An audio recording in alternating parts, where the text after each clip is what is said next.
வாழ்க வளமுடன். இப்போ ஒரு விஷனை பத்தி நம்ம ஒரு விஷயம் பார்ப்போம். இப்போ ஒரு பையன் இருக்கான். அவனுக்கு ஒரு விஷன், ஒரு மெக்கானிக்கல் இன்ஜினியர் ஆகணும் அப்படின்னு ஒரு தாட். சின்ன வயசுலேருந்தே அது சார்ந்த விஷயங்கள்ல ஈடுபாடு அதிகம். அப்படியே போயிட்டுருக்கு லைஃப். 10th முடிக்கிறான், 12th முடிக்கிறான். 12th படிக்கும்போது அவங்க அப்பாவுக்கு என்ன ஆசைன்னா, அந்த பையன் டாக்டர் ஆகணும்னு ஒரு ஆசை. பையனுக்கு விருப்பம் வந்து மெக்கானிக்கல் இன்ஜினியர். அவனோட எண்ணங்கள் எல்லாம் அதை சுற்றியே இருக்கு. அப்பா வர ஃபோர்ஸ் டாக்டர் ஆகணும்னு சொல்லி. கடைசியில் என்ன ஆகுது? 12th முடிக்கிறான். அவனுக்கு எம்பிபிஎஸ் சீட்டு கிடைக்கல. அவனுக்கு பிஎஸ்எம்எஸ் சித்தா சீட்டு கிடைக்கிது. ஆக்சுவலி இது நடந்த சம்பவம். என்ன பண்ணிட்டாங்க அவரை ஃபோர்ஸ்ஃபுல்லாக அவங்க அப்பா பிஎஸ்எம்எஸ்ல பாளையங்கோட்டையில் படிக்கிறாரு.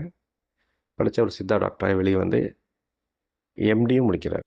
ஆக்சுவலி எம்டி சித்தாகி ப்ராக்டிஸ் பண்ணிகிட்ருக்கார். ஆனால் அவர் லைஃப் வந்து ஒரு போராட்டமே. பெருசாக ஒரு சக்ஸஸ் வந்து அவருக்கு இல்லை. பெருசாக அவருக்கு ஒரு ஏர்னிங் எபிலிட்டி இதெல்லாம் கொஞ்சம் குறைவு அவருக்கு. நிறைய இடத்துல அவருக்கு ஃபெயிலியர். வீட்டில் இஷ்யூஸ், மேரேஜ்லேயும் இஷ்யூஸ் அவருக்கு. இப்படி பல பிரச்சனை. ஊர் ஊராக மாறுறாரு. திண்டுக்கல், திருச்சி, கடைசியில் கோயம்புத்தூர் வராரு. கோயம்புத்தூரில் வந்து இருந்தவர் என்ன பண்ணாருன்னா, அவருக்கு பிஸ்னஸ் பெருசாக கிளிக் ஆகல. இப்போ என்ன பண்ண ஆரம்பிக்கிறாருன்னா, அவருக்கு மெக்கானிக்கல் பிரெயின் இருக்கிறதுனால இந்த சித்தா கம்பெனிஸ்க்கான மெடிசன் தயாரிக்கிறதுக்கான மிஷினரிஸை வந்து டிஃபால்ட்டாக பண்ணி கொடுக்குறக்கு அவர் ஆரம்பிக்கிறார். இப்போ பார்த்தீங்கன்னா, அதில் அவனுக்கு வறுமை ஜாஸ்தியாகுது. மெல்ல டாக்டர் தொழிலையும் ஓரமாக வச்சுட்டு இதில் ஃபோக்கஸ் பண்ண ஆரம்பிக்கிறார். ஒரு ஸ்டேஜில் இதில் ஹை லெவலில் உள்ளே போகிறாரு. பிரம்மாண்டமாக உள்ளே போகிறார். மிகப்பெரிய இண்டஸ்ட்ரீஸ் எல்லாம் வைக்கிறாரு. பிஸ்னஸ் வந்து பெரிய லெவலில் வளர்ந்துக்கிட்டே போகுது.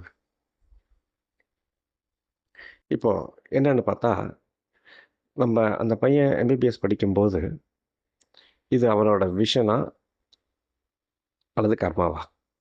நம்மளுக்கு ஒரு டவுட் வரும். இப்போ ஆக்சுவலி இங்கே நடந்தது என்னென்னா, அவனோட சோலில் இருக்கிறது வந்து அவனோட mission. Mechanical based work, mechanical engineering அந்த டிபார்ட்மெண்ட். ஆனால் அப்பா வந்து ஒருத்தர் தலையிட்டுட்டு டாக்டர் ஆகணும்னு அவரோட விருப்பத்தை உள்ள திணிக்கும்போது இவரோட மிஷன் அங்கே பாதிக்கப்படுது. என்ன ஆகுது? அவர் லைஃப்பில் ஒரு டிஸ்டர்பன்ஸ். அனைத்து விதத்துலேயும் ஃபினான்ஷியலி எல்லா விஷயத்துலையும் ஹெல்த் வரைக்கும் அவர் பாதிச்சிட்டார். அந்த ஃபேமிலிக்கு அவர் செய்ய வேண்டிய கடமையும் அவரால் செய்ய முடியல. இப்போ நம்ம அப்பாவோட ஆசை நிறைவேறதுக்காக அவர் கிளம்பினார். ஆனால் டிஸ்டர்பன்ஸ் ஃபுல்லாக அப்பாவிலேருந்து ஃபேமிலியிலேருந்து எல்லாத்துக்குமே. இங்கே தான் ஒரு மிஸ்டேக் நடக்குது. என்ன விஷயம் அப்படின்னு பார்த்தீங்கன்னா, ஒருத்தரோட மிஷனுக்கு நம்ம தடையாக இருக்கும்போது அங்கே சோல் அடிவாங்க. இப்போ அவர் படித்து வெந்திருந்தாலும் அவர் மெல்ல வந்து அவரோட விஷன் மேலே ஃபோக்கஸ் பண்ணுறாரு. பிடிச்ச விஷயத்துக்குள்ளே போகிறாரு. சக்ஸஸ் ஆக ஆரம்பிச்சிருச்சு. நம்ம இது என்ன சொல்ல வரோம் அப்படின்னு பார்த்தா, நம்ம எல்லாத்துக்கும் இந்த ஒரு பிறப்பு எடுக்கும்போது ஒரு மிஷனோடு பிறக்கிறோம். இதை நான் பிறவி எடுத்து இந்தந்த விஷயத்தை நான் பண்ணிக்கிறேன்னு சொல்லி ஒரு முடிவோடு வரோம்.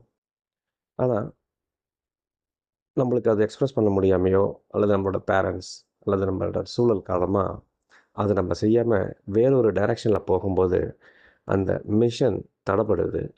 தடம்படும்போது அந்த நபரோட லைஃப் பாதிக்கப்படுது. என்டையர் ஃபேமிலியோட லைஃப் பாதிக்கப்படுது. அந்த மிஷனே பாதிக்கப்படுது. அந்த பிறவியின் நோக்கமே தடுக்கப்படுது. இது என்ன ஆகுதுன்னா, அவர் சோலுக்கு எதிராக இருக்கிறதுனால அவர் லைஃப்பில் அனைத்துலேயுமே ஃபெயிலியர். இதைத்தான் நம்ம என்ன பண்ணுறோம் அப்படின்னா, இதை கண்டுபிடிக்கிறது தான் ஒரு பெரிய ஆர்ட். என்னோட மிஷன் என்னன்னு கண்டுபிடிச்சிட்டு அது பிரகாரம் அது சார்ந்த அது ஹாப்பியாகக்கூடிய விஷயத்தை நான் கையில் எடுத்து செய்யும்போது இதைத்தான் நான் விஷன்னு சொல்கிறோம். ஸோ நம்மளுக்கு பிடித்த விஷனுக்குள்ளே உள்ள ட்ராவல் ஆகும்போது அந்த மிஷன் ஆட்டோமேட்டிக்காக சக்ஸஸ் ஆக ஆரம்பிக்கும். லைஃப் வந்து என்ஜாயபிளாக இருக்கும். வாழ்க வளமுடன்.